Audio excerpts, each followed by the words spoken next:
Hey everyone, and welcome to Storytime. My name is Jake, and today we are going to be looking at the subreddit r/talesfromretail, where people who work in retail tell us their best and craziest stories they had while on the job. If you're new around here, please do hit subscribe down below so that you never miss out on another video. But for now, let's sit back, relax, and enjoy some Reddit stories. You can come, but we won't be opening the gate.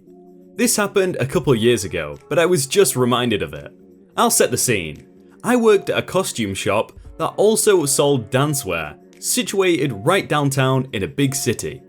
We were pretty quiet most days, with just a few fitting appointments for dance shoes, some drag queens shopping for wigs or tights, and some special effects makeup artists picking up scab blood on an average day, excluding Halloween season when stuff hit the fan.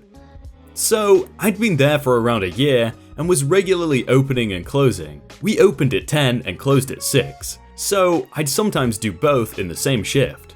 That fateful day I'd opened and was tired after a long day of busy work, organising the giant basement storage area. It was around 5:30 at this point, and expecting to get one more customer max before close, I sent my co-workers home, leaving just me and my supervisor. As soon as they're gone, it's probably 5:45 at this point, I get a phone call. "Hello, costume shop, how may I help you?" "Hi, thank God I got to someone. I've been calling and no one was answering." "That's strange, the phone wasn't ringing until just now." "Well, I called and no one picked up." "Okay, I'm sorry about that. How can I help you?" "Well, now that I've finally got someone on the phone, I need directions." "Directions to our store? We're located at..." "Yes, I know where you are, but I don't know where I am and how to get there. I need directions." "Well, I'm not sure if I can help you with that if you don't know where you are. I can give you directions if you tell me the intersection closest to you." The lady, getting mad, "I told you I don't know where I am. I can't see any street signs. You should be able to direct me to your store." "I'm sorry if you're having trouble finding us. We are located at 4th and 5th Street, near the City Monument. It's a well-known city landmark. If you can manage to find a street sign, I could let you know exactly which direction to go." "I know where you are, but I don't know where I am. This isn't complicated. I need directions now." After going back and forth for a while, all the time trying to explain that I can't give directions without a start point, and I don't have a GPS tracker attached to you, lady, she eventually sees a street sign and we figure out where she is and how she could get here. Keep in mind, it is now 5:55 and we close at 6. I'm so glad we got that figured out. Unfortunately though, it will take you at least 15 minutes to get here from your location and we close in 5 minutes. "Well, that's fine. I just have one thing to buy." "Regardless of the number of things you have to buy, we will be closed when you get here. Maybe you can come back another day." "Just keep the store open for me." "Unfortunately, that's not possible.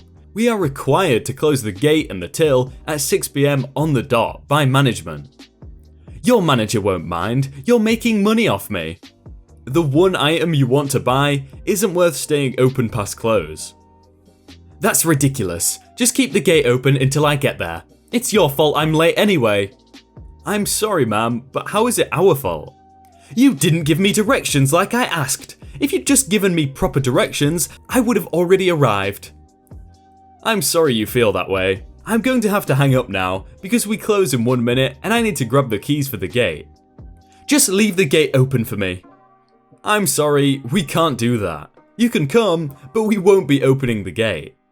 I hang up.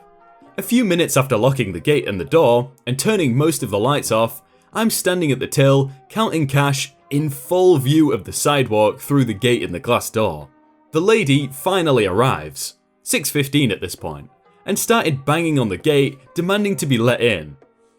My supervisor goes out the side door and comes around to let her know we're closed, and if she continued to bang on our gate, we'd have to ask her to leave the premises. She yells at her for a few minutes before storming off. Turns out the one item she wanted to buy was a clown nose. We sold those for $1 each. definitely profit substantial enough to keep 2 employees a quarter of an hour past close. Her buying a clown nose was pretty appropriate to how she was acting. I mean, you could probably call up the CIA and they probably still wouldn't know where you were on a map. Like, how does she expect this random person to know where she is? I want to return these tools that I totally didn't steal from your other store. This is a story that happened during the winter. January, if I recall correctly. Unless it's Christmas time, winter is usually the time where the store is mostly quiet for the ending half of the store's hours. This is also when thieves seem to be more abundant. You wouldn't think it'd be easy to scope them out in a near-empty store, but regardless, they tend to snatch an item here and there. But there was one thief in particular who wasn't at all bright on her actions. In fact, this thief just couldn't wait to return her newly acquired products to another store. The store to which I worked at specifically. Since this was a late hour, I was doing my routine of cleanup, specifically sweeping the floor. Not an ideal thing to do, but honestly, it passes the time. Eventually, I brought up my dust mop to the front of the store for sweep up, and I see what I could best describe as a large flaunty lady with a lot of bling at the checkout. She was wearing quite a lot of metal. At first, I thought it was just a usual checkout. She wanted some items and was paying. But then I hear on my radio, I need a manager at the registers. Managers tend to be called commonly to the registers. Some items or payment methods require authorization. Another thing that requires authorization is exchanging or returning items.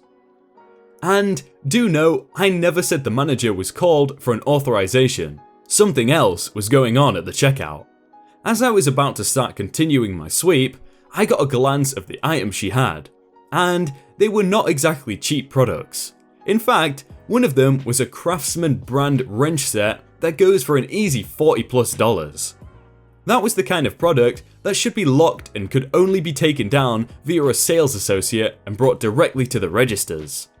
This was where my personal suspicion was growing, that she wasn't exactly being an honest customer. My halfway point in my sweep was mostly near the front, and I watched what was going on. Some talk here, talk there. In the end, I noticed she left the store with a gift card. That card is going to be a bit of a coup de grace at the end, but at this moment, I didn't think too much on it. After my sweep, I was walking in the direction of my manager as I was a little curious of the returns that were brought by that lady. And as I was about to get the question, she gets a call on the phone. I let her do what she had to do. We might be quiet in the store, but no reason to just ignore what could be a very important phone call. I walked away, scouting the store if anyone needed help, as all my need-to-dos were done for the day. When I got back near the registers, I heard the manager telling the cashiers to post-void that card. And it was at this point I'm just thinking, what? What did I miss? And she tells me and the cashier what happened.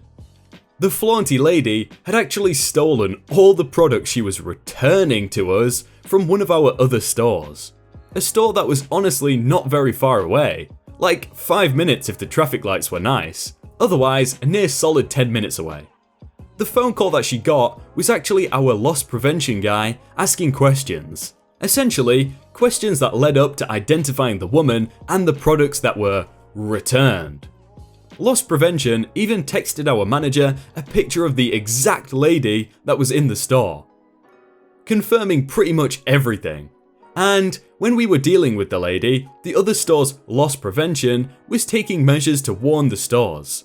Our Loss Prevention at the time had suspicions of his own and got our manager to persuade the lady into getting a gift card that contained store credit. After confirming it was her that stole the products from us, we got the go to post-void the card. She walked out with what could have been nearly $120 or more in store credit, as she brought back other expensive stuff too, just not a tool set. But after the post-void, she essentially got nothing, and we got our product back. The next day, the other store's manager actually picked up the items. Don't know what ever happened to the flaunty lady, but as far as I know, she has not stepped back into our store. Probably a good thing though. I'm glad they got the items back, but I'm surprised that she wasn't actually arrested. I would have like tracked down the gift card to see if she tried to use it at another store, and then like said, oh, let me just get the manager, and then called the police. But maybe it's harder than that. Hey everyone, I hope you all had a really good day and that you enjoyed that video. If you want to check out some other videos, then click on screen right now, or check out the playlist down below. If you enjoyed that video, then please do leave a like. And if you want to submit your own stories, then you can do so by joining the Discord in the top link in the description. But thank you so much for watching, and I will see you very soon.